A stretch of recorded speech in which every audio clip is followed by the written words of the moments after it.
Ой,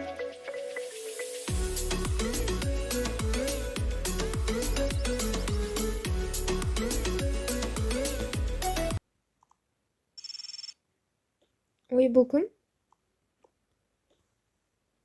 Алло, әже сіз бе? Иә, қызым айналайын. Қалайсың? Жағдайың жақсы ма? Үй таптың ба? Қайда қондың? Иә, менде бәрі жақсы. Мен енді тұрғанмын. Жақсы үй тауып алдым. 40 мың теңге арзан. Жақсы, бірақ та мебельдері кішкене ескілеу, бірақ былай тұрғанға болады. Қалай екен қалады? Ақшаң жетіп жатыр ма? Ақшаң жетпей жатса, бізге айт. Иә, әже, бәрі нормально. Ақшам енді жеткенде, бірақ та қалада өте қымбат екен. Мәссаған әже. Қымбат екен, сонымен қоса адамдары да біртүрлі киінеді. Мен түсінбей тұрмын да. Еще маған біртүрлі қарайды. Мына қалада неше түрлі адамдар бар екен. Иә, қалада соны деп естігенмін. Сол үшін ғой ауылда тұратынбыз. Бәрібірде ауылдың орны бөлек. Иә, әже, келісемін, ауылды уже сағынып бара жатырмын. Мен қазір енді тұрдым. Енді мен тамағымды ішіп алайын, сосын мен тағы да жұмыстарым бар, анау-мынау заттарымды сатып алуым керек, университетке баруым керек. Жарайды, қызым, айналайын, абай болып жүр, жарай ма? Жарайды, абай боламын. Бұлай өте жақсы квартира екен. Жуынып алайын. Енді мен бір нәрсе жеп алуым керек. Жұмыртқа бар екен, жұмыртқа жейік.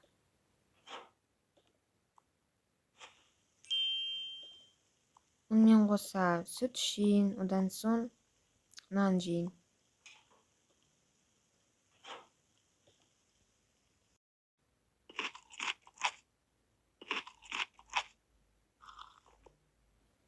Енді тезірек жиналып алайын.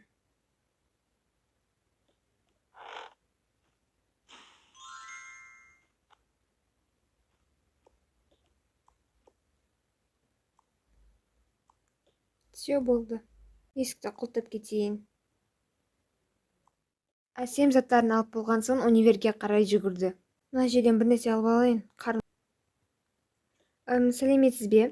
Ей, очередке қарамайсың ба? Ой, кешірім сұрайым.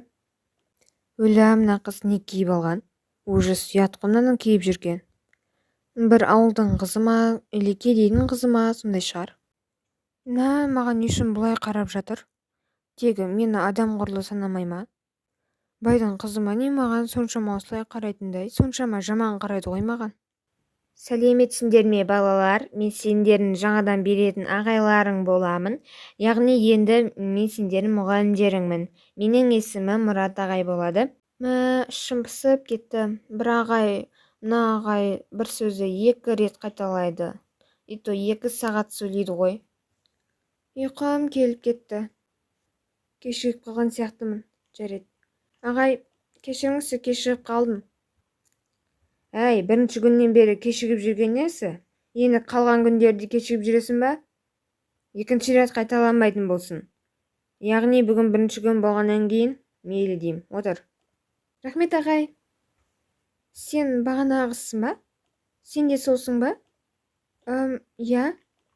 Иә, менде. Мен сенен кешірім сұрайын бағанағы үшін. Яғни білмей қалдым. Иә, сен де мені кешір, қатты ашуланып кеттім. Сен жалпы ауылдансың ба? Иә, қалай біліп қойдың? Киіміңнен, сосын барып иісіңнен, яғни тезектің иісі шығады. Иә, менің атамның фермасы бар, сол жерде жұмыс істейтінмін. Әй, қыздар, сөйлеспеңдер. Сендер бірінші күннен бастап сөйлесіп жатсыңдар ма? Тағы да сөйлессеңдер 2 қоямын. Иә, жарайды, ағай. Сабақтан кейін сөйлесекші. Ал балалар, қоңырау болды. Жаңа айтқан презентацияны үйде орындап келесіңдер. Ал жақсы сау болыңдар. Дымда түсінген жоқпын. Неге, өте қызық қой. Давай сен мен норма жасап бересің. Сен жалпы атың кім? Менің атым Әсем. Ал менің есімім Аружан. Танысқаныма қуаныштымын. Мен де. Если честно, маған мына сабақ мүлдем ұнамады. Бұл ағай тым көп сөйлейді екен. 2 сағат сөйледі ғой, бір сөзді 1.000.000 рет қайталады. Мәссаған. Сен қалаға қашан келдің? Мен осы кеше ғана келдім. Кеше? Мәссаған. Қалаға үйренісіп кеттің ба? Үй таптың ба? Иә, таптым. Негізі қалада абайлап жүру керек. Бұл жерде өте көп адамдар бар, неше түрлі адамдар бар. Сол үшін абай бол, ешкімге сенбе. Жарайды. Жай ақыл айтып жатқаным ғой, себебі мен енді бұл жерде біраз тұрдым да, енді білем ғой қандай адамдар тұратынын. Негізі өте жақсы қыз екенсің. Саған сенуге болады екен. Иә, рахмет. Негізінде қазір кез келген адамға сенуге болмайды. Бірақ та мен енді жақсы қызбын деп айта аламын. Иә, мен қарным ашып кетті, бір нәрсе алып берейінші. Мынандай бересіз бе? Алыңыз. Жарайды, рахмет. Кеттік. Нағай біртүрлі екен, иә? Мен оны күнде көріп уже үйреніп кеткем. Осы жерде отырады 2 сағат, осылай күнде отырады. Біртүрлі екен.